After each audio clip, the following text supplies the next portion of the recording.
question que beaucoup de femmes, et même certains hommes, se posent en silence. Parce qu'il y a quelque chose de presque absurde dans certaines situations. Un homme dit qu'il est débordé, fatigué, stressé, sous pression, sans temps, sans énergie. Il oublie les appels, reporte les discussions, n'a jamais le temps pour sa famille, n'a jamais le temps pour réparer son couple, jamais le temps pour évoluer. Mais étrangement, il trouve le temps de séduire, d'écrire, de cacher, de mentir, d'entretenir des conversations secrètes, d'organiser des rencontres, de maintenir plusieurs réalités en parallèle. Et c'est là que la question devient presque philosophique. Où trouve-t-il réellement ce temps? Les faits.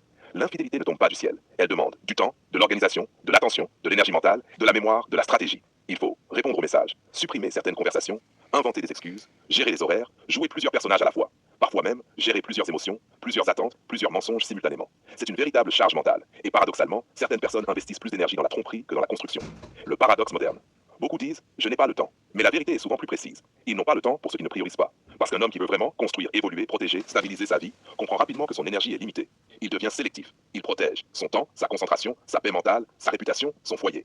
Exemple. Un homme peut dire qu'il n'a pas 45 minutes pour parler avec sa femme, 20 minutes pour jouer avec ses enfants, 1 heure pour faire du sport, quelques heures pour se former. Mais passer toute une nuit au téléphone, des journées entières sur des réseaux, des semaines dans une relation cachée. Pourquoi?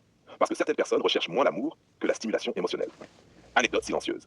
Parfois, une femme remarque quelque chose d'étrange. L'homme paraît distant à la maison, absent mentalement, irrité, fatigué, froid. Mais soudainement, son téléphone devient vivant. Il sourit discrètement, répond rapidement, protège son écran, change certaines habitudes. Et souvent, c'est même pas encore l'acte physique qui blesse le plus. C'est l'énergie émotionnelle déplacée ailleurs. Parce qu'au fond, le temps est une preuve d'investissement. Analyse. L'infidélité révèle souvent un déséquilibre intérieur. Certaines personnes utilisent la séduction comme une fuite, une drogue émotionnelle, une validation, une compensation psychologique. Quand elles se sentent vides, frustrées, insignifiantes, vieillissantes, perdues, stressées, elles cherchent une montée émotionnelle rapide, un nouveau regard, une nouvelle conversation, une nouvelle excitation. Pendant quelques instants, elles oublient leur réalité. Mais il y a un prix, parce qu'une double vie fatigue. Mentalement, émotionnellement, physiquement.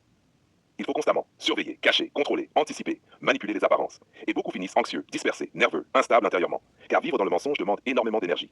Le vrai contraste. Un homme discipliné manque souvent réellement de temps pour ce genre de chaos. Non parce qu'il est parfait, mais parce qu'il comprend une chose fondamentale. Chaque distraction consomme une partie de sa vie.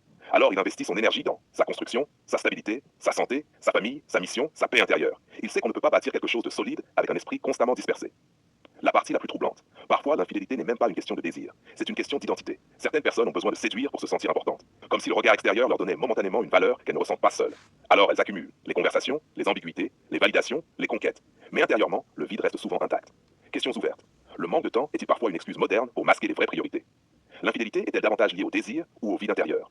Pourquoi certaines personnes investissent-elles plus dans le secret que dans leur propre foyer? Peut-on réellement construire une vie stable avec un esprit dispersé? Le téléphone est-il devenu aujourd'hui le principal terrain des doubles vies émotionnelles?